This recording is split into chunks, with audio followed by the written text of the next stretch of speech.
Hi, welcome to the Get Strong and Healthy podcast. My name is Anna Clow. Thank you for being here.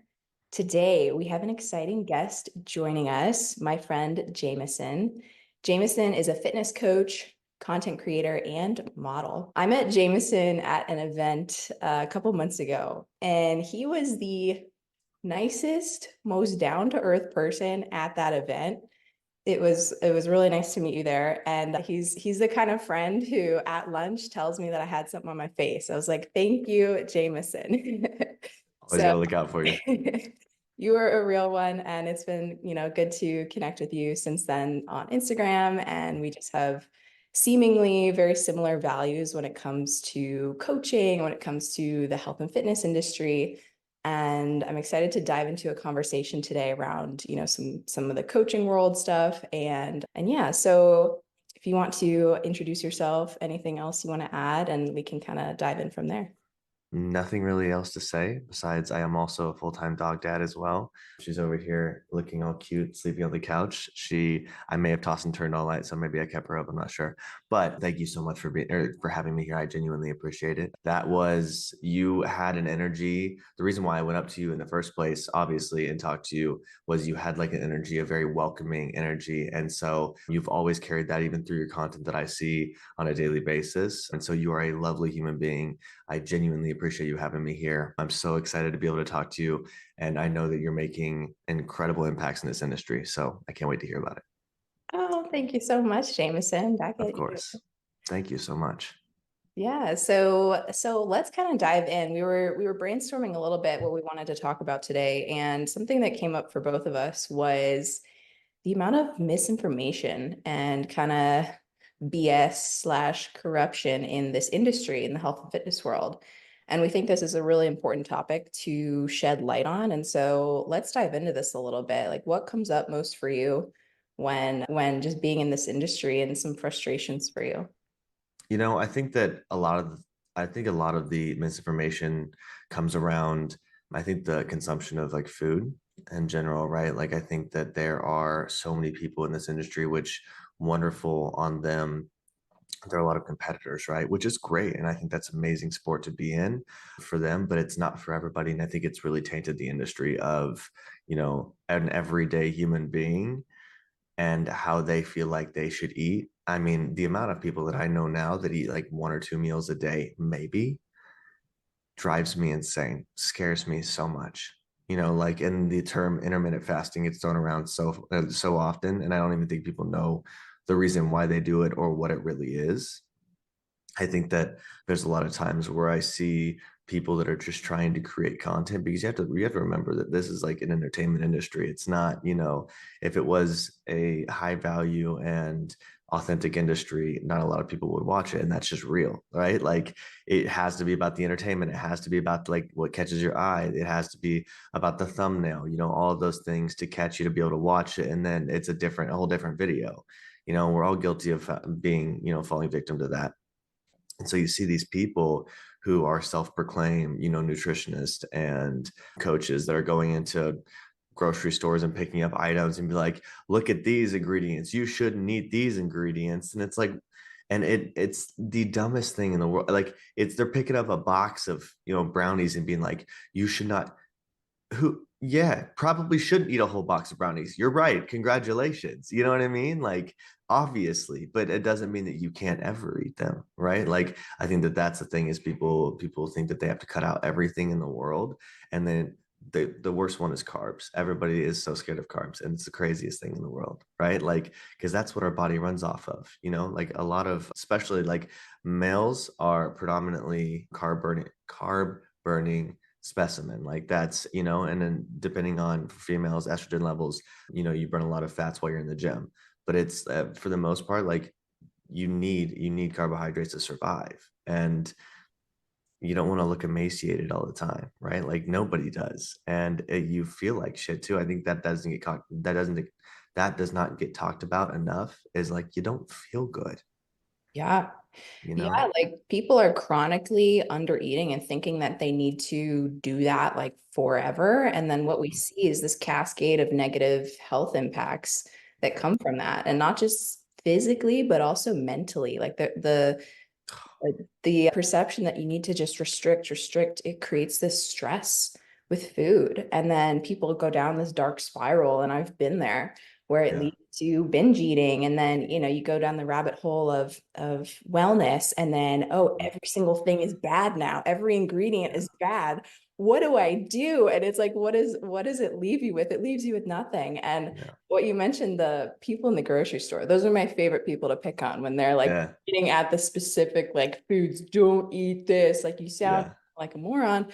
Yeah. Is, just like you're saying, we don't have to necessarily cut things out, right? Cut Yeah. things out that you don't like, that don't serve your body well. But also, if you really want to have something that's maybe a little bit more indulgent, we can absolutely incorporate that and still make progress towards a healthier, fitter you. Yeah. Well, and I don't think people really grasp the concept or understand the concept that as a byproduct of being healthy, you're going to look good.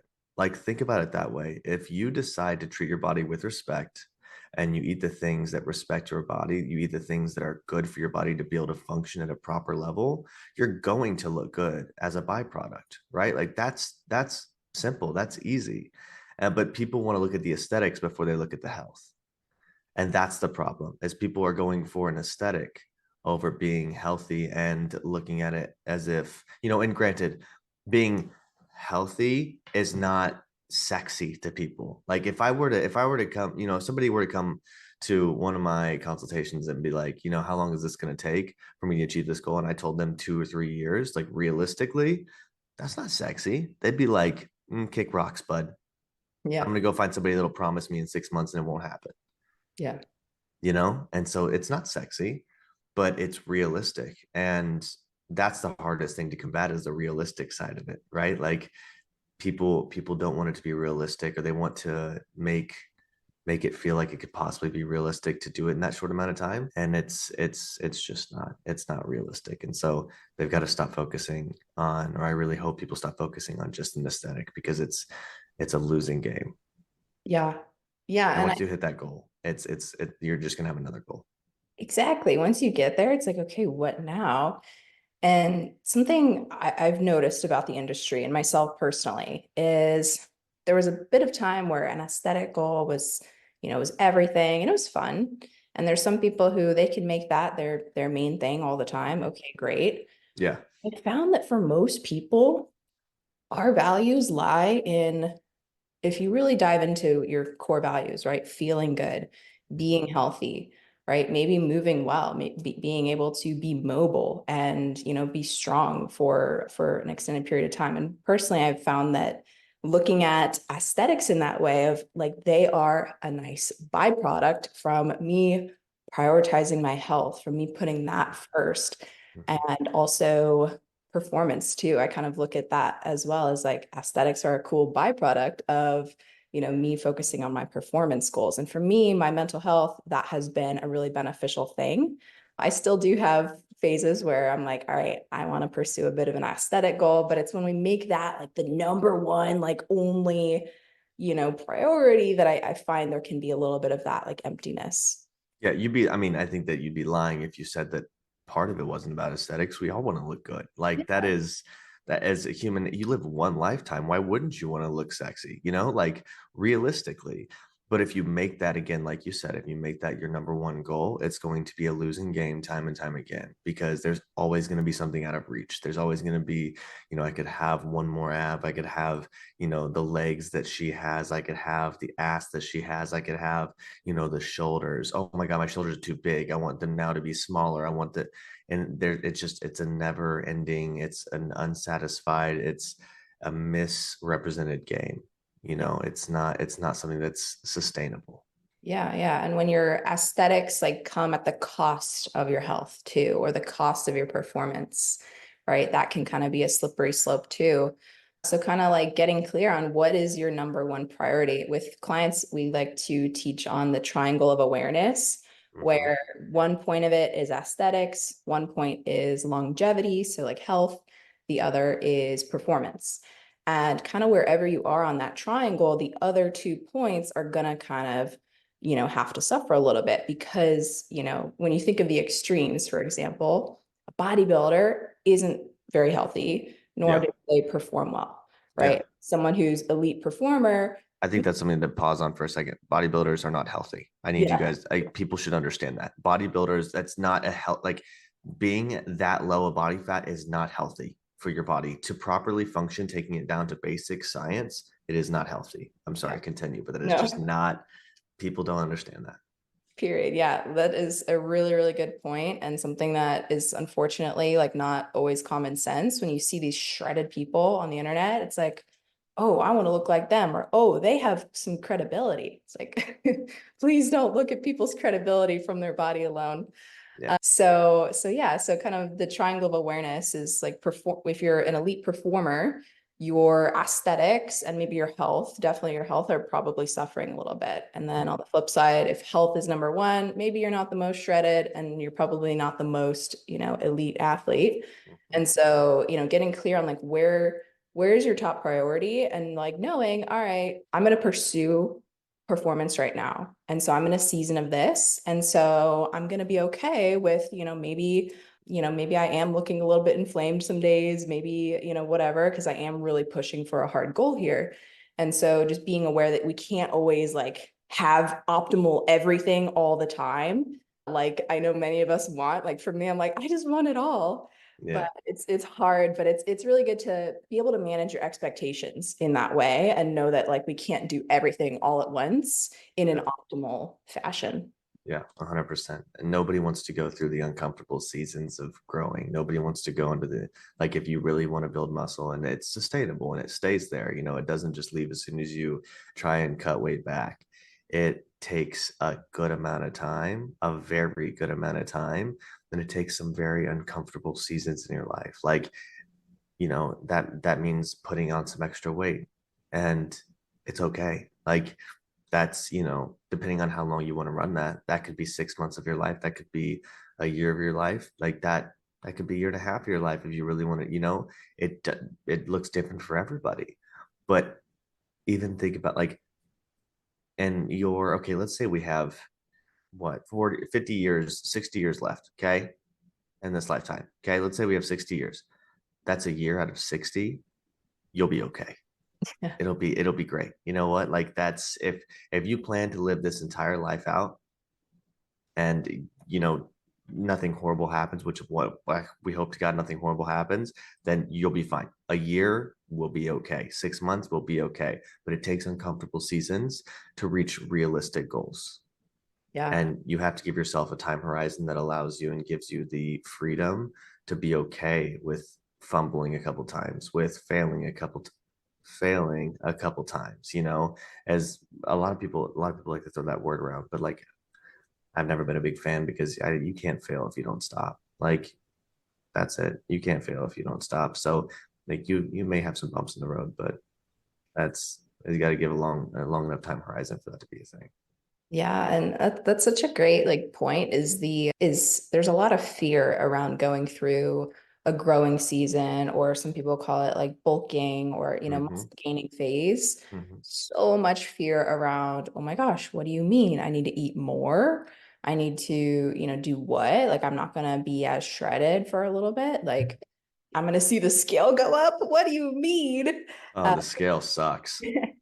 Yeah.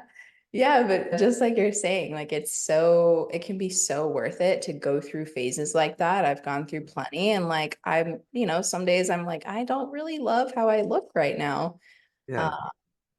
but then in the long run, I'm like, I look in hindsight, like, dang, I really did progress my physique. I have more muscle, I have more strength, and now I'm able to reveal that a little bit. And yeah. Where do you think are you able to, whenever you do see that? So, like, for instance, if you do go through a growing season, okay, or a bulking season, first off, I always obviously tell people to take their progress pictures. I always really highly encourage that because that's a really good measurement and like how you see yourself and how you can see that you've really progressed. Because, like, if you take that 6 months ago and you don't look back at it until, 6 months later, there's a big difference. I promise you. Even if you've like taken a couple steps, there's a big difference. I promise you. And so how do you find success in like the acceptance of, you know, where you are at that time. Say, for instance, if you're like, I want to put more muscle on, okay? And so you go through this season of putting muscle on, and then you cut back down and you look back at what you looked like 6 months ago and you look completely different. How do you find acceptance in that and not being like, well, I could have done better? Well, I want more. Well, why do my legs not look like this? Why, like, where do you find acceptance in that? How do you yourself personally find acceptance in that? What a great question. Because I totally have the brain spirals that come up for me, like the thoughts that come in of like, Yeah. well, what if I could have done this better? Or, dang, like my legs are looking pretty small today, or, whatever it Yeah. is. And what I really have found success with is viewing those thoughts as just thoughts and not so closely identifying with them. Okay. I try and do this with all of my thoughts is like, hey, like I'm having this thought, but that's not necessarily me. I Yeah. choose which thoughts I want to assign meaning to, what I want to Hmm. believe about them. And so I'll kind of, it'll come up for me and I'll simmer with the thought. And a lot of the time I'll do this thing where I call it like comebacks. So this is something I talk about with clients is like when you have that negative thought or belief coming up is like, what's a comeback you want to say to that? Like, what do you actually want to make this mean? And so if I have like, hey, let's say, your quads have gotten smaller today is the thought that comes up in my brain. I'm like, okay, first off, is that true? I go, probably not. I probably just haven't hit legs really good in the past week. And so I'm feeling a little bit flat. I'll be fine. Yeah. Or I'll be like, hey, like, yeah, I've had a season of maybe my lifts haven't been my top priority. Okay. Yeah. Yeah, makes sense. And so just kind of like logically going through it a bit after that big emotion comes up can really help me just like center myself, practice that neutrality, that kind of objective view of it and then decide, does this mean anything different for what I want to do moving forward? Do I want to maybe, go into a phase of like growing my legs, or am I gonna be like, yeah, I'm good with where I'm at. I actually feel good. I'm just kind of, it was just a thought that came up. Yeah. Okay. I love that. That's wonderful. It sounds like a lot of logic to you. It sounds like a lot of like really letting logic play into it of like, hey, listen, if I haven't hit legs in the last week, I'm probably gonna look flat. Like that's just reality, you know? That's or maybe again, like the logic is and the reality is and the acceptance of, hey, my lifts haven't been priority. That's okay. Like that is okay that you don't have to be in a season, you don't have to be in a phase all of the time. You can also be maintaining and be just fine. And also, like, surprise, you're still going to build muscle even when you're maintaining, right? Like, that's what people don't understand. You have to be in these extreme seasons all of the time. You don't have to, Yeah. like, at all. You can just be getting by because maybe it's a harder time for you mentally and maybe somebody in your family passed away unfortunately that you weren't expecting and now your dog is sick and now you just got laid like there's so many unexpected things that could happen. It doesn't mean you have to like let this thing go. It doesn't mean you have to stop going to the gym. It means you go into a period of just surviving, and that's okay. That's part of being a human. You sometimes just go into survival mode. That's okay. Yeah. Yeah, dang. Like, just even hearing you speak that is like cool permission for me because, sometimes when you're so close to yourself, it's Yeah. hard to sometimes be that objective. And January, I was like, all right, like I want to dive into this, cutting phase and a lot of life things happened and, Hmm. that kind of like changed a little bit. And so I'm kind of at a point where I'm like, all right, like let's try this again. And like it's okay and it's normal to, to not always be like, all right, this season I'm going to do this like perfectly and execute it. It's like sometimes we have to be able to adjust and be flexible. Yeah, yeah. It's I think it's the hardest thing to combat when people do have things unfortunate happen to them. That's the hardest thing for you and I to combat of like, hey, this doesn't have to be the first thing to go. I just want you to be aware of that. Your health is really a lot of a priority for you. Like your health, if anything, if somebody in your family, God forbid, gets diagnosed with something, your health should be then your first priority because now you know that something runs in the family let's do everything that we can to keep you moving to prevent anything on or early onset. Let's prevent anything that, we can from you being stagnant, right? Like that should be a top priority. You shouldn't, and that person too would be really, really fucking upset with you.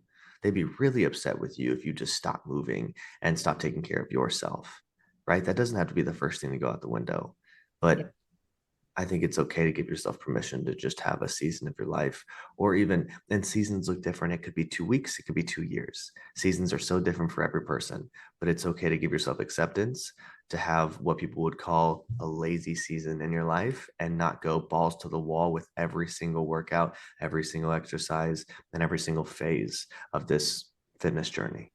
Yeah, for sure. For sure. And I'd Yeah. love to kind of flip that question you had for me onto you. Do you have, strategies or something that you do to like find that acceptance sometimes with, negative body image thoughts or anything like that? Yeah, of course. I mean, logic plays a lot into, I'm a very logical person. I always have been. Logic plays a lot into it. I always take inventory of like what I'm doing in that season, what I'm, who I'm around, because that plays a huge effect too. Like if I've met friends in this season where they like to go out and eat all the time, and I'm not somebody who will ever say yes to going to eat all the time. Like I can probably count on both hands how many times a year I go out to eat. Like that I rarely leave my house when I go to eat. Like I cook most of my meals because I enjoy it. It's not because I don't like to, it's because I enjoy cooking, right? And I enjoy having the control of what I put in my body.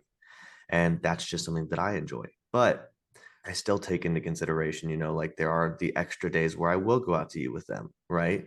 And there will be the extra days where they want to go do different activities or they want to hang out versus, and that maybe it was a time where I was supposed to go to the gym, but I was like, you know what? I do live one life. And sometimes I like to, live a little on the edge and go, instead of go to the gym, right? Which is crazy to say that it's living on the edge for me, but it is, like I breaking my routine is something I don't do normally. Okay. And so, or if there's a season where I'm staying up a little bit later, right? Sleep is a huge function of recovery. It is a huge priority for anybody who is going through a journey like this. Okay. So maybe I'm not getting enough sleep. Whatever it is, you have to take inventory of everything that is in your life at that time and look at the expectations you had and be like, is this reality? Like, are these expectations actually sustainable? If you can honestly answer no, let it go. Let it go. Like, stop trying to hound yourself. Stop trying to find every which way to be like, well, I could have done that. And all you're doing is destroying yourself. Like that's all you're doing. But if you accept the fact that, hey, I didn't give my best effort, that's okay. I have this whole other season to do it. Or I have all the rest of the seasons of my life to do it. And not giving it as an excuse, but more or less of acceptance of like, okay, I can move away from that. I'm going to move into this next one and I'm going to hit the ground running because that's what this is about, right? Like if you have a terrible week of lifts, right? And a lot of my clients will come to me and be like, well, what if I'm going on vacation? And what if I wanted to go out to eat and I wanted to have this? Okay. It's not about not going out to eat. It's about going out to eat, choosing something that is respecting your body. And if you want to indulge in dessert, indulge in dessert. Don't feel like shit. Get up the next morning and get right back to it. That's what matters. It's Yep. not, the challenge is not in what should I eat. The challenge is in how I can get right back to it and not feel like a piece of shit. Yes, the challenge is in how you respond and not Yeah. letting the mind spirals. And That's what yep, 100%. That is 99% of any of this journey, any of this industry is not letting your mind spiral, not going down that deep rabbit hole that you would have before, but relying on the person that is coaching you to walk you through like, hey, listen, it is okay that if you broke your healthy eating habits this week and you decided to get a pizza because you really couldn't stand not getting it. Okay, let's talk about why. But you yeah, don't have to feel bad for it yep. because you are a human being and we'll get right back to it. And I promise you, it's not going to set you back either. I promise you, it's okay. Yeah, for sure. It's like looking at it with curiosity, Yeah. like being curious, all right, what came up for you? Like, why is Mhm. this kind of happening? And being as objective as possible with it instead of, oh, I feel so, shameful. And then it's the spirals, and then you don't want to address it. And then it comes back up. right? So, But so I, also, you also don't have to always have a reason for it. Human beings just have cravings. yeah. Like, surprise, that we're human. We do have cravings. You don't have to always have an excuse for it. Maybe you just wanted it. Okay, fucking cool. Then get it. Like, awesome. Then let's get right back to it the next day. Right? Like that. It doesn't always have to be this like underlining meaning. Maybe we just wanted some pizza. Okay, cool. Absolutely. You Yeah, know? like, there's times where clients will bring this up and there's a time to like dive into it and just like you're saying there's a time to be like, all right, like let's move forward, let's, Yeah. overthink Because it. people always want a meaning for everything, right? People always want to be like, well, why did I? Or like, I'm feeling extra hungry this week. Okay, doesn't mean we have to add 1,000 calories on, right? Like it doesn't, maybe your body is just reacting differently. Maybe you've been more active because, you started your volleyball league and you've got it 3 nights this week. Okay, well, or you did a volleyball tournament this weekend or whatever, or a pickleball tournament, something, and you exerted a little bit more energy. Doesn't mean we have to add all the calories in right now. You just did a little bit extra. Like that's it. Like you're going to be a little bit hungry for a couple days. Like it's not bad. It's not a bad thing. Yeah, for sure. And it's like, yeah, maybe the deficit is actually kind of like kicking in slash, hunger not being like an emergency is something I like to remind myself is like hunger is normal when it comes Mm-hmm, if you're pursuing a fat loss phase. And mm-hmm. that's what I like to repeat is like hunger is not an emergency because I'll feel that and I'll be like, okay, gotta eat like right now. It's like, wait, actually, this is like what I'm trying to do. Like Yeah, this is normal, right? Because our human brain, our monkey brain is like, okay, hungry, we need food. yeah, But, knowing that, all right, we're being intentional about, going in a direction of fat loss and our body doesn't want to do that always. It's oftentimes like it just wants to survive. It wants to, have as much, food and safety. So yeah, like being okay and knowing that that is normal. And something you were saying before that it really, I think what kind of encompasses that point is like making sure your expectations for your results are lining up with how you're showing up, right? Making sure that there isn't like a discrepancy in your mind of like, maybe you haven't been hitting your nutrition, maybe you've been missing workouts, whatever it is. And then you're like, oh, like, why am I not making progress? Like, I'm doing these things, but it's like, hey, like, let's actually look back, like, how is our week looking? And like, what is maybe being the ball being dropped, like did we did we not sleep for like 2 nights or yeah. what, like making sure those things line up. So I thought that was a really awesome kind of like just point to touch on for people is like kind of like being real with yourself sometimes. Oh, there's something that I tell almost all my clients, and is listen, if you have not hit the exact amount of water that you needed to intake this week, okay, on a daily basis, if you did not hit every one of your meals without throwing a whole bunch of shit on it, okay, if you did not hit every workout to the fullest of your extent, you can't come complain to me. That's it. Because these results are a byproduct of the amount of energy you've put into all of this, all of these different categories. If you haven't slept perfectly, you can't, like, you just cannot come to me and complain about the lack of results if you are not willing to put the work in on every single front, right? And that seems scary to people, but at the end of the day, it's the same thing if you were to be given a task at work, right? Your job gives you a new client to take on. You're going to do everything in your power to make sure you get that perfect for your job. Why wouldn't you give yourself the same respect? Right? Like why would you not take into consideration, okay, this is everything that I need to do on a daily basis to hit this goal that I have really really thought out and sought out for myself. I need to give myself the respect these next 6 months, this next year, this next 2 years to really fulfill what I want because it's my life and it's nobody else's. And I want to look damn good naked. Right. Yeah. And so why wouldn't I give myself the respect to do that? But do not come to me if you have gone out to eat 5 times out of the 7 days this week and you've only ate 3 meals out of the five and you have slept a total of 48 hours in the last 5 days. Like, don't come to me and ask me why. I can't give you that answer. That's somebody. And the crazy part is, us as coaches, we're also not failing you if that's the reason. Don't start thinking that, okay? Because I have to put my foot down there and be like, I'm doing everything I can on this side. I can't provide you. I cannot sit there and hold your hand.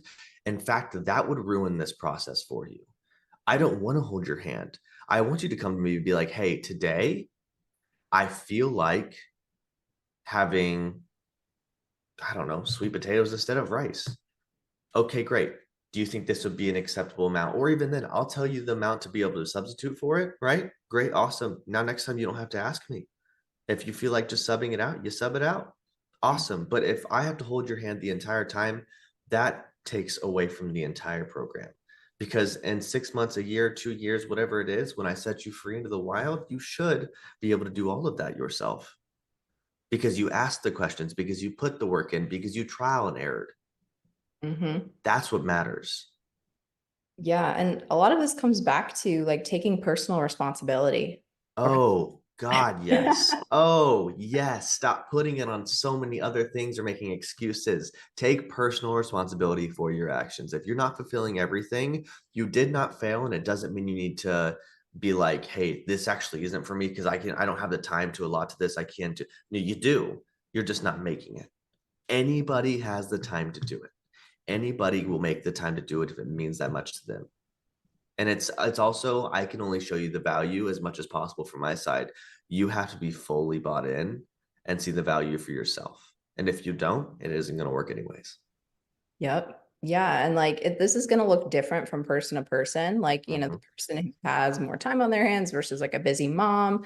But it's mhm, like really, what we're trying to kind of get across here is like wherever you're at in life, mhm. you can make the time to have an exercise routine, whether that's, whether you want to be in the gym for, an hour, 5 days a week, or if you want to be working out at home for, 20, 30 minutes, you can absolutely make that work in, your life. And, giving 100%, like we're talking about, can also look different, like week to week, right? So it's Mhm. like, sometimes just like we were talking about before, like mentally you're having a really rough week. It's like, did you still show up for yourself? Did you give 100% with what you had to give?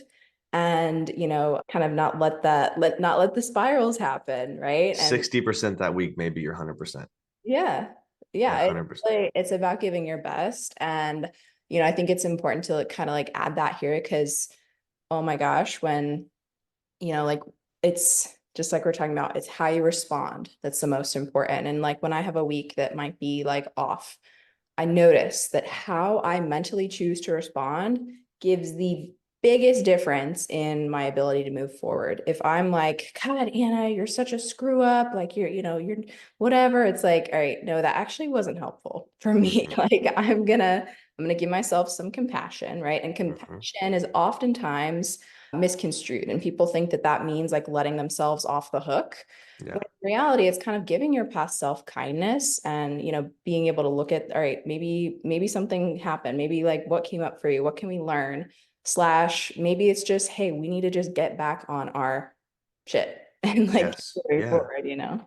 I love that you said that compassion is not an excuse. I love that because you're right. Like you need to be nice to yourself, but you need to be stern with yourself as well, right? You can be nice and be stern at the same time. Like, hey, listen, it's cool that you didn't, or I actually not even that. I acknowledge the fact that this week I didn't put in as much effort as I could have. Okay. But you really need to get on this. So let's do this because you deserve this. You've worked your ass off for so many years, so many people, and you need to make sure that you're taking care of yourself too. Maybe you're a mom that has a family and you're like, I'm giving everything to everybody all the time. This is my time that I deserve to feel sexy and look good and be mentally okay. Let's buckle down and do this. Like that is something that you deserve, right? Like that is something that you need in your life. And so having a compassion, if there's a week that you didn't do your best, that's great. But be stern with yourself and be like, but we need to get on this. Like we need to do this because one, not only are you paying for it, like that's crazy in itself. Like you should be taking full advantage. If you're paying for it, take full advantage of it. But also two, as a human being, you deserve it. And having the acceptance and giving yourself the reassurance that you do deserve it, right? Like giving yourself the go ahead that you're like, yeah, I do deserve this in my life. That's really important. Yeah. Yeah. And like, I work with a lot of women who have just like, they've maybe tried over and over and over, and it becomes like, a fixed mindset issue where it's like, I don't know if I can do this. And like, really, just like you're saying, like, truly believing, hey, this time can and will be different. Like, Hmm. I'm not gonna let my past continue to dictate my future, because that's just letting past like play out and like that cycle continue. But instead, like, we're talking about the ways to stop that cycle, and to start choosing different, to start choosing to respond differently to the hiccups, because we all have them, Yeah, right? And like, that's the 1000. difference, you Yeah. know so I want Well, to segue the conversation a bit go. here. Yeah, go ahead. So, Jamison, I was so excited to talk to you about these things that I totally stepped over hearing about your journey. So, I Oh would yeah. love if you could share with our audience a little bit about your personal fitness journey and your journey becoming a coach. Yeah, absolutely. So it all started. My mom is my biggest supporter and my best friend, and she is the reason that I'm in this industry alone. She looks phenomenal. She is a beautiful woman who is 50. Oh God, mom, please don't get mad at me if I get this wrong. 54. I think she looks 29 though. Okay. So she looks phenomenal. She's taking great care of herself, and she's the reason I got into the gym. So she that was kind of our way of bonding when I was growing up. Was I saw that she was in the gym all of the time and she wanted to take care of herself all of the time, right? And I in high school wanted nothing to do with that. I wanted to be social. I wanted to, go to the parties. I wanted to throw the parties, all these different things. Okay. And eventually one day I was like, you know what, mom? Fine. I'll go with you to the gym. Went to the gym one time, never looked back after that. I don't know what it was, but it just hooked me from the very beginning. And after that, and that was, I mean, like, again, that was in high school. And after that, her and I just had so much fun bonding over that. And then I started to fall in love. I was always a science kid in general. Like I was really, really good at biology. That was the one thing that I was really good at in high school. And so I was always infatuated with the human body and food sciences in specific, and like the manipulation of how you can, or how you can manipulate the body based off of like what you put into it, right? And the amount of energy you exert. So I started to dive a lot deeper into that, and I just became obsessed, like thoroughly obsessed. Like at the time I was living in my dad's house and like the apartment below his house. So he had like a fully renovated like apartment below his like the top level. And I had that as like my own apartment, right? And I like didn't leave that place for so long because all I would do in my free time was just do research about this. I don't know. I was insane. It was wild, but got me where I am today, which is nice. Nevertheless, I just fell in love with doing that, and I fell in love with being able to help people find, because I found a lot of confidence when I went to the gym. I found a lot of confidence in being able to see, like, I thought it was so cool to see progress and to gain muscle, and like it was part of becoming what I thought was, a man, right, at the time. And I was like, oh yeah, I'm getting all this muscle. I look so good, like, and then I started to gain more track or like more attention from women, you know, and I was like, oh, this is great. Like all of these things are lining up, right? And then I hit kind of like a spurt of where like I think I had my first instance of like body dysmorphia, right? And I had this like downward spiral, and I was like, what is this even for? All of this stuff, blah, blah, blah, whatever. Okay. We all hit that place, right? And I at that time like thought to myself, and I was like, it's a lot more than just looking good, right? And so I looked at my mom and I was like, I really like I want to teach people how to do this without having to be worried about how they look all of the time, right? A lot more of it is about how you feel. Because some of the times that I look the greatest, right? Like I have a majority of the photos on my Instagram of where I look like the best shape I've ever been in. I was miserable. I felt so terrible. I was starving all of the time. I was so dehydrated. It was rough. I remember one time and specifically that I did like a prep for a cruise. Okay. It was a modeling cruise.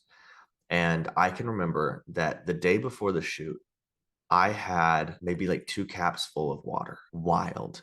Oh, I yeah. Yeah, it was so bad. And on the worst part was is like I carb loaded the night before, so I had pasta the night before, and I that same morning I had bagels, but I wasn't able to like wash it down with anything. And so it was just miserable. Like, and at what expense was I ready to let myself fucking choke on food and die because I wanted to look good? Like that's crazy to me. And so, all that to be said, I found a sense of comfortability and confidence and feeling good, being healthy, having a good routine because I'm a sucker for a good routine. Like you wake up, you if you want to go for a run, you go for a run, right? It's that structure, it's that discipline. I when I first little backstory on me, I went to college at Pittsburgh State University, okay, in Pittsburgh, Kansas. I got a degree in drinking for sure. Okay. It was rough, like beer pong all day long. It was rough. And I got a 1.7 GPA. That's hard to get. Like that is like you have to really not want to do anything to get a 1.7, right? Even some of like the worst kids are like, I'm coming out like a 2.0. Okay. I just didn't care. And all I did was drink, and I had no structure to my life, no real meaning. It was after that year of doing that I was like, this is my life is much more than this. My life is about much more than this, right? And so I then took I think it was the next 6 months that I came home. I was the most disciplined I've ever been in my life. And from there, that's what like made me obsessed with it. Was I had the most strict routine ever. I was working in finance at the time. I was going to school at my community college here. I had got my grade point average from a 1.7 to a 3.4. And I was just, I mean, like I couldn't be bothered. And it was the greatest thing in the world. And I was so happy at that time because I was so confident. People don't understand that like confidence is something that is built over time. It is not something you just give yourself permission one day, like I have confidence and then it's there. You can't, like it just doesn't exist. But if you build confidence over time and it's compounded of you telling yourself you're going to do something and then you actually follow through with it, that's what matters, right? And so I saw that. I found that confidence through the discipline that I was able to have in that time period. And I was like, I want to teach other people how to do this. I think that'd be really, really cool. And I remember it's the craziest story. The way that I got into this industry was I was in the locker room. I was in the locker room of my local gym, and I was at the best shape of my life at the time. Okay. And I think I was just coming out of the sauna, and I had like just a towel around me, no shirt, whatever. And this guy, his name was Paul. Shout out to Paul, even though he was also not very nice to me. He's the one that kicked off my career. He was like, hey, do you do personal training? I had never done it in my entire life. And I was like, absolutely, 100%. And he's like, do you want to train me? I was like, for sure. You know what we did after that? We went and we met for coffee. I on a piece of paper. I think I still have the paper. I don't know where, but I think I still have it in one of my drawers. I wrote down like this entire plan in front of him for him, and like it was the jankiest thing in the entire world. And it was definitely like, now granted, I charged him like I don't know, like $60. I think it was like $60 every 2 weeks or something like that, right? It was like nothing at the time. But you would have thought I had just found $1 billion. Like I was like, I can get paid for this. This is the craziest thing. Yes. Oh my God. Like I'm going to do what I love and I'm going to get paid for it. That's wild. Now, fast forward to today, nobody tells you that if you take something that you really love and that you're really passionate about, and that it is majority of a hobby for you at that time, when you turn it into a business, the unfortunate reality is it's never the same. I still absolutely love it to death. Wouldn't change it for the world. But it's more about the business and less about the fun now. You know what I mean? And so at that time, I was like, we gotta find a way. We gotta find a way to like find more people. I was playing volleyball at the time, and I was just cut to shit. I was cut up. Like I was looking so good. Again, miserable, but looking so good. And I had a couple people come up to me at volleyball and like, do you personal train? And I was like, yeah, absolutely, 100%. And so at this time, I had a couple bands. I think I had like a set of like weighted bands that I literally every day I would just pick my bands up, I'd go to my car, and I'd drive to each person's house every single day. And I was like, this is so cool. This is amazing. And at that time, then I was like, I want to reach a lot more people without having to drive to 70 million people's houses. And so then that's when online started. And at that time too, I was like, I had started my social media presence and I was like, I just want to start posting for the hell of it. Like I see all these people posting online. Why not? Like nobody's me. Why not try? Right. And so people started to take a liking to me as a person because I was just goofy and I posted whatever and I was consistent about it. And I was just having the time of my life doing it. And then I one day was like, hey, I'm taking clients on. And I had this like flood of people be like, yep, I'm in. Yep, I'm in. And I was like, this is happening. This is happening. And now, lucky enough, fast forward to today, I am in a position where I have a wait list of, I think now it's over like 300 people. And I get to be a lot more selective of who I get to train and be in contact with. And I only take 15 people at a time because that's all I want to take because I want it to be very interpersonal and I want it to be, they have the time allotted to them, the proper time for me to give the attention to them. Yeah, that's kind of my story. That's freaking awesome, Jamison. I love hearing the evolution, and it's really cool just to kind of hear like there's a ton of similarities that I have to you, and one of them being the phase of doing nothing but just learning and like being so obsessed with like Hmm. into all the things. And that was really kind of what catapulted me as well. Is like, all right, yeah, I want to make this my career. I love it. I'm passionate about it. And, with all that research, I find it to be kind of a cool like point for people is like, don't let that research become something that takes away from the action or starts to negatively impact your life. Like, Hmm. you know, maybe, hire a coach, leave that to your coach to do. Yeah. Right. But when you start to, all you do is you see all these different people's journeys and what everyone's doing and the new thing and the new this, it's like, it can almost sometimes lead to anxiety. And so like sometimes, hey, like let's look internally, like let's take the focus back to you and kind of like have some of that tunnel vision. I find can be a really great mindset for most people. Absolutely. Your story. Give me your story. So a little bit about me. So if you, for any of the listeners listening, if you want a deeper dive on my story, I have a whole podcast episode on that. But so for this conversation, I'll share a little bit just with what really, resonates, especially with what we're talking about, is the, multiple times I've been kind of in that, I guess you might call it like downward spiral. Like I've gone through that like multiple times in different ways for with different reasons and different seasons of my life to where it's almost like, dang, like, I just want to catch a break real quick. But I really think that like me having these kind of like highs and lows of my journey is what's made me a better coach and what's been able to teach me the most.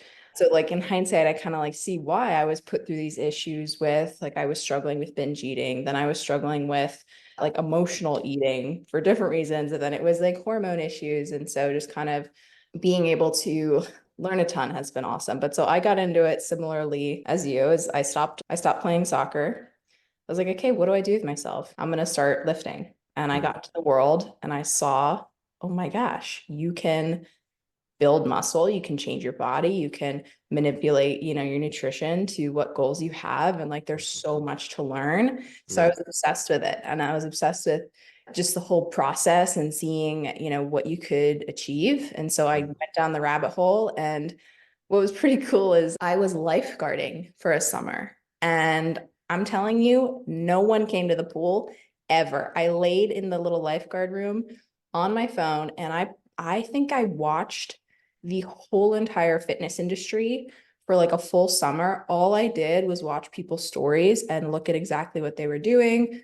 I was, seeing who I trusted, who was like actually qualified people to Hmm. learn from, such as like Lane Norton and people like that. And like what discerning like what I didn't want to like associate with, but also like learning how to bring nuance to my viewing of people on the internet learned from that season was like, just because you see someone doing this, it doesn't mean like you have to let that mean anything for yourself, nor does Mhm.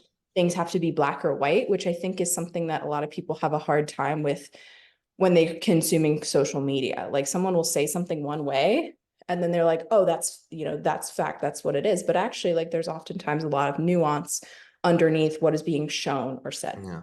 So, anyways, that's a little bit of a tangent. No. But yeah, that was like where I really became very passionate about what I was trying to pursue. And then from there, I was researching the different certifications that I wanted to get. I got a couple different, personal training, nutrition coaching.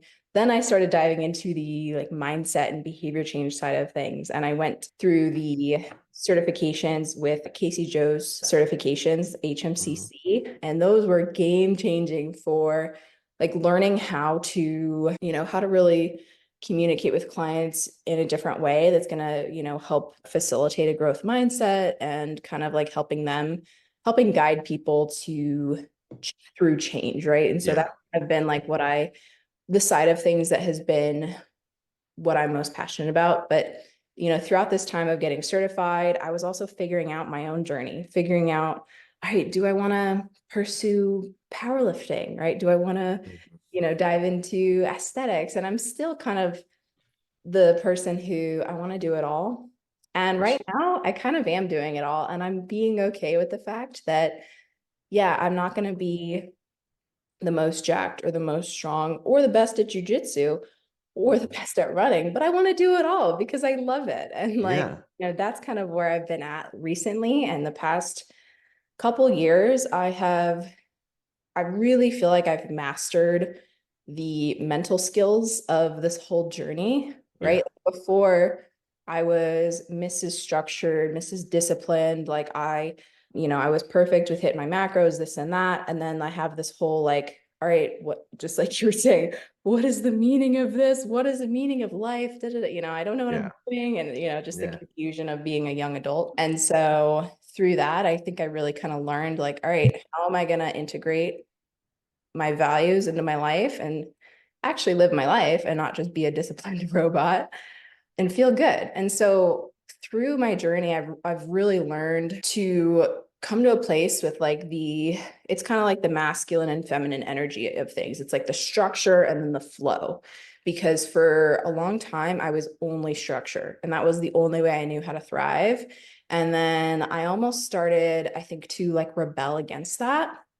And I was like, I'm just gonna flow. I just want to flow. Like I'm over this, whatever. And so then I started leaning into that. And I'm like, all right, I don't feel good here either.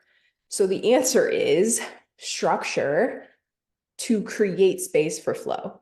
So like actually being a balanced human and adult, kind of learning, all right, even though I could work on my business all day, every day, and I can always be grinding, and that's what I love to do, I am going to intentionally have a pause and let myself chill. Like there's some days where still like I work, through the night or whatever, but oftentimes I am pausing and I'm letting myself just, you know, do my makeup like for fun or just like sit in silence. Like I was for so long just always like hungry and pushing for, learning or this or that and like really learning to have boundaries with that. And with the structure, with the discipline, like that's what for me helps create the ability to have space for flow. So yeah, that's kind of like a different perspective I took on like my journey, which I don't think I've ever shared before. So those are kind of like some of my biggest lessons. And I think a lot of that is just, becoming a adult and also in a industry or a career path where I don't have to show up for a 9 to 5. I have to create everything, myself, and I have to create that structure. And, without that, it's really easy to just, all of a sudden you're like, dang, it's 4 p.m. And like, I feel like I've been doing things, but like, have I been like, and so it's a lot to navigate, but yeah, it's kind of like my life and my fitness journey are so closely like one and the same. So yeah, that's a bit about me. I love that. That's amazing. That was a very incredible and unique perspective on it. I love that. And it's the first time everybody's hearing it too, apparently. Yeah, So yeah, like I get the first inside scoop on that. yeah, like I feel like I've always shared, just about where I've been with training, where I've been with like relationship with food, which I think is, it's great to hear, but also like that's my very like zoomed out, very like meta philosophical, like, Hmm. learn like lessons from my journey. Yeah, I love that. What's something that you take every day with you, like either a saying or a quote or anything? What is something that you live by every single day that you kind of take with yourself throughout the day? Shoot, that's such a cool question because I think I have a lot and I'd love to hear this from you as well. So something that I often like to repeat to myself is if it were easy, everyone would do it, right? And like that's what really pushes me to be able to do the hard things, to, schedule a podcast with you, to train myself and push myself when I could easily go sit on the couch or, to like have a hard conversation when I could easily not, it's like, all right, if I want these things, like it's not going to be easy and it's nor is it supposed to be. And like being uncomfortable is one of my like top core values is like when I start to be, I guess, like you know, too comfortable, I'm like, all right, like what's the next thing? What's the Yeah. next challenge where I am going to push myself out of my comfort zone? And that's where I grow. And when I grow, I'm my happiest. Yeah. So that's one is if it were easy, everyone would do it. Hmm. I like to remind myself you can do hard things. That's just like a really simple one Yeah. and yeah, I think that's really the biggest one that comes up for me. I'm gonna think on more, but I want to hear from you next if there's any that come up for you. If there's anything that I live by on a daily basis, there's a couple of things. I think one quote that I live by is wherever you go, there you are. And I say that because, I think in a time where people always want to be relevant to everybody and they want to seek approval from strangers on the internet and they want to always live everybody else's life instead of their own. I think that it's so prevalent to understand that no matter where you go, you can move states, you can move occupations, you can move countries, you're always going to be with yourself. You've got to be okay with that. You've got to be okay with the person that you are because you can't escape that. You don't get to just go to the store and change out who you are as a person, right? Like you can't go buy a new one of those. And guess what? You only have yourself to be because everybody else is taken, you know? And so I always live by wherever you go, there you are, because like you can go anywhere, but you're always going to be with yourself. And so you got to be okay with that. You got to get okay with that. And then the second thing is it's a very simple, kind of like your second one. But it's you really only live one lifetime. And so it's crazy to me that some people are not trying to live it to the fullest of the extent, right? Like there is a little sidebar about me is I have a terrible relationship with money. Okay. I save and save and save and I barely ever let myself spend money. Okay. Which some people would be like, that's not a terrible relationship. No, it is. Trust me. It's crippling because there's a lot of times where I want to go. There's been times where I've walked 30 minutes to a coffee shop I really wanted to go to. I'd get 2 feet outside of the coffee shop and be like, you know what? I could save the $6. I got coffee at home and I would walk back home. That's wild. Okay.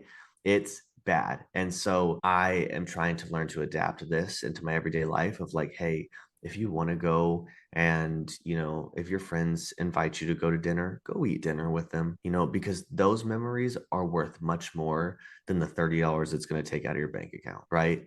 And at the same time, there have been so many days in the content creation world specifically where I'm like, God, I don't want to film today. God, like I don't look good. I don't feel good. I don't like it's overwhelming what kind of setup I want to do or what kind of video I want to shoot or what kind of sound I'm going to put over it. Now I have to scroll to find a sound that I want to put over it. All of these things are just so overwhelming. I don't want to do it. But then I have to check myself back into reality of like anybody would give an arm and a leg to be in the position that you are in, Jamison. Like so many people would be so lucky to be where you are because you are so lucky to be where you are. And so you live one lifetime. It's not like an amusement park. You don't get to come back and ride the rides again. Once you're gone, you're fucking gone, right? Like that's a lot of the reason why I carry myself the way that I do as far as like being as nice as I am as a human being to people. Like I don't want to be mean to people. You have one lifetime to live. Why would you want to be known for being an ass? Like that's real. Like, why would you want to be known for being a rude person? Nobody wants that. And so, like, if somebody can benefit from me being nice or complimenting them in the day that I go about my life, like that, great, wonderful, awesome. But I don't want to live this life half-ass. I don't want to live this life, thinking, what if? I don't want to get to the end of it and be like, what if I would have done that? I want to be okay and sound and accepting in the choices that I made in my life. And then at the end of it, die a happy man. Yeah. Yeah. And like, I love that. And it's kind of coming full circle with the first point you had is like be where you are, like, and know that you're the only person who you're always going to be with. You have to be okay with that. And like this kind of comes to a big theme that I think is seriously ruining our society is the amount of distractions, the ability to find instant gratification in anything. Yep. Like you can literally numb away all of your emotions, all of your pain, not think about anything, go through life unconsciously because, you can watch a movie, you could, stuff your face with something to make you feel better, to, then you could go like drink or you could distract yourself with this. Like there's so many options It's and overconsumption. yeah, it's overconsumption and it's distractionism. It's really, we could I don't want to get too much into things, Yeah. get Yeah. into the control of, the people and how they're trying to control other people, whatever. But, really I make it personally like a top, I guess like core value again is like I do not want to live my life unconsciously and Mhm. a slave to my phone or to Yeah. this or that. Like I value my freedom and also like living a conscious like lifestyle and discerning, being able to discern, what I want to do and when I want to do it and not being like addicted to my phone or, a slave to my, desires with food or whatever it might be.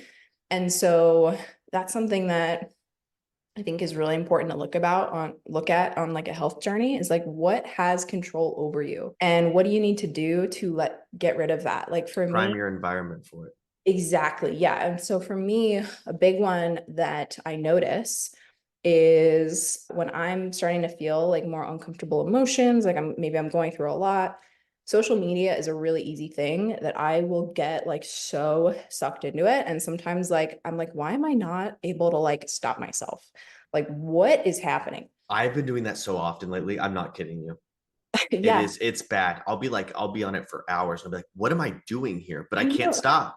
I know, literally, they're designed to be so addictive, and it's the easiest scapegoat to actually feeling your emotions, which for me, I find like paramount to my health and my mental health is like not letting shit like bottle up inside of me and then, create stress. And then just my whole world just feels like it's out of control. And so, what I've found I need to do is when I get into like a cycle or a mode where I notice I'm starting to do that and I'm not able to be moderate with my consumption is I literally delete it off my phone. And right now I don't have Instagram, I don't have YouTube Shorts, and I don't have Facebook because and TikTok, which I didn't really go on TikTok before, but like those things like pull me in. And so I delete them off. And I'm telling you, I download Instagram probably 2 times a day and I post and maybe I engage a little bit. I respond to DMs, whatever I need to do business wise.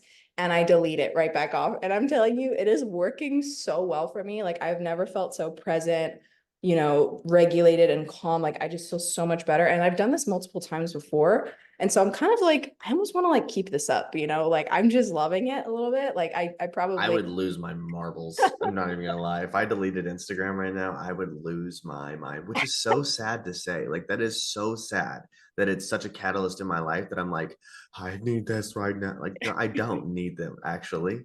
yeah, yeah, yeah. Like, yeah, like me just kind of having that reality check of like, all right, I'm on this too much. And I realized that like I love consuming content. Like I find it to be inspiring and I learn Yeah. and I connect with people, but also there's an extent, right? It becomes something more than helpful. Like it starts to become a negative thing for me. And so that's when I kind of check myself. I'm like, all right, I'm gonna take a break. And it has been like game changing for me. So that's something I'm doing. And really, what's really cool is like there's a business suite app, which sometimes I'm posting stories from the business suite where you can only post, but you can't like scroll. And unfortunately, you can't make it like cute with like music and like cute text. So that's kind of what I'm battling with. But yeah, like that's what I've been doing. And I'm gonna re-download it and get back to a place of like moderate consumption. But like I could feel like my dopamine receptors were just like fried. Like I Do you was do you ever feel like your head is like heavy? Like your like brain is like heavy, or like you feel like super foggy because of it? yeah, like so many negative side effects. And I'm at the point where I'm like, all right, this is negative, so negatively impacts me. Like my ability to focus, my productivity, and I'm just like, all right, I'm not gonna let it get there. And I remind myself, like, I want to be a creator. I want to create and I want to produce. And I also like to consume. I consume, content, I consume this and that. But it's like when I'm only consuming, I'm like, scroll, scroll, scroll, scroll, scroll. I'm like, okay, what am I doing? Yeah, And so yeah, that's when I start to check myself. yeah. I start to check myself, and I start to get off the app when I come across just the dumbest videos. Like I start to like see like three super dumb videos in a row. Like this was the or if I see another person, like if you want to grow on TikTok in 2024, I'm gonna shoot the next something I see. Like it is bad. It's rough. It is, or like these worst dating stories, or I'm like, you guys give it a rest. Yeah. Like I saw a video yesterday, just really quick. I saw this video yesterday. This guy was like, or my I met Taylor Swift and it was the worst experience of my life. And then the rest of the video was how she was a really nice person. That's the internet for you. And I was like, what? Yeah. Like, how could that makes no sense to me. Like, I have just never been somebody about like all the fake stuff. Like, and again, maybe that's why I'm not in the millions of followers, and that's okay with me. But I just can't like mislead people that hard. Like, I can't do that. I don't know why. I don't know why people do that. That's wild. That's so dumb. Yeah, that's really like it's out of integrity. Just you're doing that like very obviously for views and for engagement, which sometimes, but yeah, no, it depends on context. But so yeah, so that's like I think a core value that I kind of live by. I don't think I have like a saying for that, but something else I live by and I remind myself of is it goes kind of hand in hand with this is nothing changes if nothing changes. Yeah. And when I start to realize, all right, like I am unhappy with something in my life, like what am I going to do? What am I going to change? Right. Like instead of like sulking in, like, oh, I'm just, a victim to this and that. And this just doesn't go right for me. It's so hard. Yeah. It's like, all right, I always, always, always look back at myself and like what part am I playing in this? And if I'm not the one who's responsible, how am I gonna change my response? Yeah. Right. So it's like that's that personal responsibility and like knowing that, all right, if I don't like something, if I don't like the trajectory that I'm on with X, Y, or Z, like I'm going to change it. So like nothing changes if nothing changes. And like that's a really good, like kind of harsh reality reminder for yourself. Like, hey, if you are not happy in your life, like do something about it. Like You you can change it. yeah. You could literally change your entire life overnight. Like what I mean by that is if you're a nurse, you could literally quit your job right now and you could go do something else the next day. Like you could change your entire life overnight. It may be scary. Yeah, of course. Change is not for everybody. It's not for the faint of heart. You can do it. It's just a matter of willingness to do it. Yeah, it's crazy like to think about like you have so much power and that's what I find myself ruminating on like a Yeah. lot, which can sometimes become a bad thing for me, like where I'm like, all Hmm. right, like which leads into that I had one last point here, which is Hmm. it's like an interesting paradox because both of these can coexist. Is like, yes, like if you're unhappy, like nothing changes. If nothing changes, you can always change your life whenever you want. But also, like sometimes recognizing when you are under this illusion that happiness is somewhere else, that you're gonna be fulfilled somewhere else. And like I just went through a little bit of a spiral with this where I'm like, what's the meaning of life and what do I even want and da da da da. And I'm Hmm. like, wait, hold on. Like I've created something I am so incredibly proud of. Like I have worked so hard and I love where I live. I love what I do. Like why am I like searching like externally, like where I'm at and what I have going, like I am happy. And not just because of what I've created in the externals, but because of I just choose to be and I Yeah. choose to live my life in that way. And so yeah, it's like an interesting, like they both of these concepts can coexist, but I think they're important to like discern, like, all right, when are you letting this become, something where you need to recalibrate and remind yourself that you can be happy now, but also like knowing that, hey, like if you're unhappy with something, you can and should go after changing it. Yeah, well, I think that's, happiness is such a fleeting feeling, right? But I think that joy is something that lasts for a very long time. And so being joyful in like the everyday that is your life and grateful and having gratitude for, yeah, how far you've come. Yesterday I was thinking about like just some of the things, some of the resources that I could put together for my clients, in my free time or whatnot. And I was thinking about like, some sort of, document. And I was like, well, there's a PowerPoint that, I could put together, that they can go through just like basics of, macros or whatever, right? And I was like, oh man, I'm so bad at putting PowerPoints together. And then I realized that not even 8 months ago, I put an entire PowerPoint presentation together and I did like an entire like speech in front of people on macros. Like, and I that's some things I often like just pass over and forget. And like I don't stop to like smell the roses. I don't stop to like, think about that. And it's very hard to like reflect on that whenever all you want is more and more and more and more and more and the next thing and the next thing. And to take inventory of like what you have, what you've accomplished, and to see reality for what it is of like what really makes you happy, right? Like what really like if I had a choice and money wasn't an object, I would go open a coffee shop right now and I wouldn't talk to anybody else. I don't care. I would drop off the face of the earth and go own a coffee shop because being in coffee shops makes me happy. Seeing regulars makes me happy. Knowing their story, talking to people, that makes me happy. Providing happiness, it makes me happy. Sitting here in my living room making silly little videos doesn't necessarily make me happy, but it's a means to an end. You know what I mean? Like it's a means to doing something greater that I would like to do with my life. But what makes me happy is the little things and the little moments and the little interactions. When my best friend calls me just because they wanted to talk to me, and or they share news with me before they share news with anybody else, or you know, walking in the door every day and my dog greets me like they haven't seen me, and like she hasn't seen me in forever, but in reality it's been 5 minutes. Like those little things are what happiness lies in. And I don't think people really take inventory of that every single day. But Yeah. instead they're always like, oh my God, what next thing can I do today? What can I launch? What new business can I draw up? And I'm like, you haven't even created the first business. You haven't even you haven't even created that business well enough to where you can step away from it to create another one. What do you think you're doing? You Yeah. know? Yeah, it's so funny. I think this is hilarious because this is the spiral my brain goes through where, it's just like the body image stuff. It's like, all right, these are just thoughts. What are Yeah. we gonna let this mean? Okay, this, I don't want to let this mean anything. Yeah. Yeah. It doesn't have to mean anything. You can just have thoughts and be like, that was silly, and then move on with your day. You know what I mean? And you also, too, live in delusion if you want to. If you want to, if one day you're like, man, I would love to go buy a brand new car today. Can you really? Probably not. But you could live in delusion for a second and be like, yeah, what kind of car would you get? I would get this and I put this on it. I get this on it. And okay, great, cool, awesome. Now we know it's not happening today, but maybe in the future. Awesome. Okay, move on. You're manifesting it. 100%.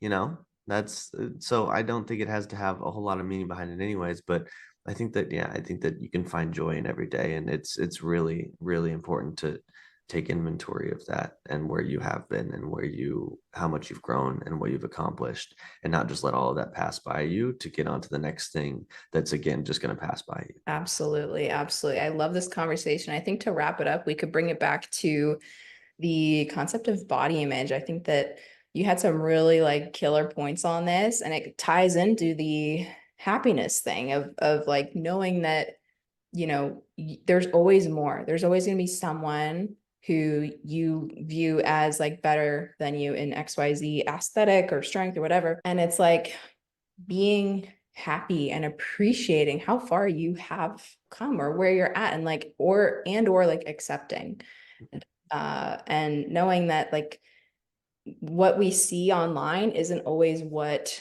is reality. Because just like you were saying, when you said you look the best and your body image, or how you felt was the worst, like I have the same thing. I was, on the outside the most like shredded, aesthetic I'd ever been. And I had the most effed up internal health. Like I was cold all the time.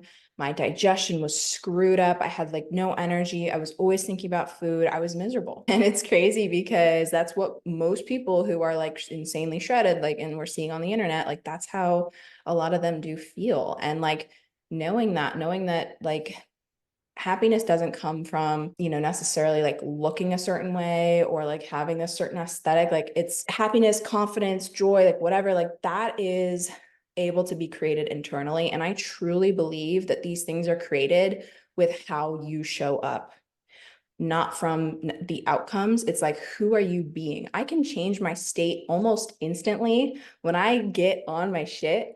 I all of Mhm. a sudden I go from having the worst body image day the day before to like, dang, I'm feeling myself. I just had a great workout. Like I crushed it. Like I'm feeling fuller. Like I just did a hard thing. Like I'm instantly more confident, more joyful, more happy. And that just reinforces to me the fact that this stuff comes from the inputs that we put into, not the outcomes, the, how we show up and, how you really go about your life and who you're embodying.